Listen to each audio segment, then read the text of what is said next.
This is only the second George Raft film I've shown on Noir Alley, and there's a reason. Most of them are mediocre at best, and rarely enlivened by any genuine style, especially ones directed by Edwin Marin. The director's one certifiable classic was 1938's A Christmas Carol with Reginald Owen. Marin and Owen were quite a team, making 4 pictures together in the 1930s. In fact, if Marin had a trademark, it was his fealty to certain leading men. After making 6 crime pictures in 3 years with Raft, the director shared the same allegiance with Randolph Scott, making 6 westerns with him. Marin's specialty became working with veteran actors who were pretty much punching the clock and didn't need any hotshot directors with big ideas. In the noir era, George Raft seemed like a fish out of water. His rat-a-tat 1930s style, which fueled his stardom, was an anachronism in this new era of stoic, haunted leading men. His former co-star at Warner Brothers, Humphrey Bogart, had changed the game. Bogart showed the power of being pensive. He'd look right into his co-stars and listen to them before issuing a sardonic reply. Raft always seemed to be waiting for his cue, a holdover from the rapid-fire dialogue of so many 30s movies. Nocturne marked the first appearance of actor Joe Pevney, who'd bring New York hustle to supporting roles over the next 4 years. In fact, Pevney has a rare distinction. He only acted in 5 films, but all of them were noir. Nocturne, Body and Soul, The Street with No Name, Thieves Highway, and Outside the Wall. After that, Pevney spent the rest of his career behind the camera. His first film as a director was 1950's Shakedown, a terrific newspaper noir in which Pevney had his last on-screen part, a Hitchcockian walk-on.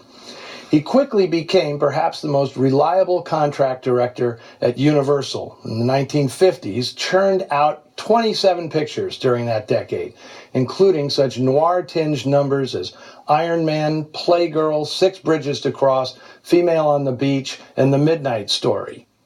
Now, Pevney switched to television in the 1960s, where he'd reunite with producer Joan Harrison.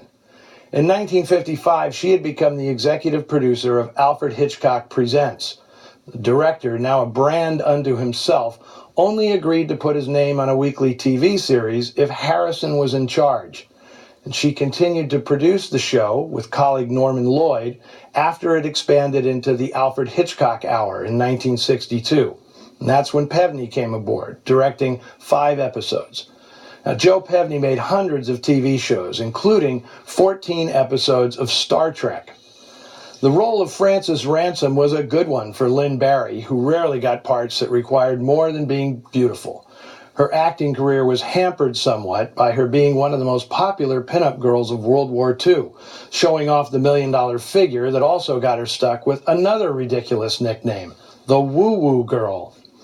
She and Ann Sheridan must have compared notes on dealing with stupid studio-created nicknames. Although she added sparkle to any B film, Barry never got the breakout role that would have elevated her to the A-list. She did, however, leave an impression in Noir, where in addition to Nocturne, she showed well opposite Vincent Price in 1946's Shock, and she was never more gorgeous than when photographed by John Alton in The Spiritualist, where she plays a wealthy widow being bilked by mentalist Turhan Bey. Look for that one under its alternate title, The Amazing Mr. X.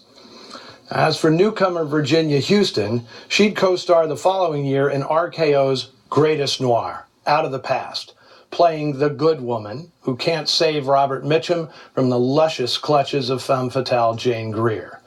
Incidentally, Houston's 2 numbers, Why Pretend and A Little Bit Is Better Than None, were actually sung by Martha Mears, one of the busiest secret singers in the business. Mears also provided the singing voice for Veronica Lake in This Gun for Hire, among many others. Producer Joan Harrison only made 1 more movie at RKO, the sensational 1947 drama They Won't Believe Me, featuring one of Jonathan Latimer's best screenplays. She put everything into that one, but once again was crushed when the studio mandated an absurd change that weakened the ending, all to mollify the production code.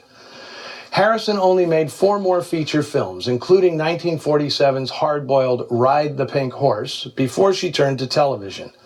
The irony is that once she reunited with Hitchcock on TV, those shows became famous for uncompromising shock endings, things that Harrison could never get away with at major studios during the 40s.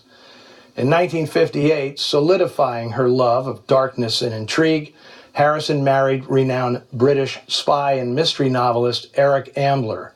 They enjoyed a long, happy union, both personally and professionally, proving that the family that slays together stays together. Next week, I'll be presenting one of the strangest movies ever on Noir Alley, The Woman on the Beach. It started production at RKO in 1945, well before Nocturne, but it didn't make it to movie screens until the summer of '47, 8 months after Nocturne. So you know there's a story behind that. Until then, share your alibis on the Noir Alley Facebook page and Twitter feed, but just make sure they're round, firm, and fully packed.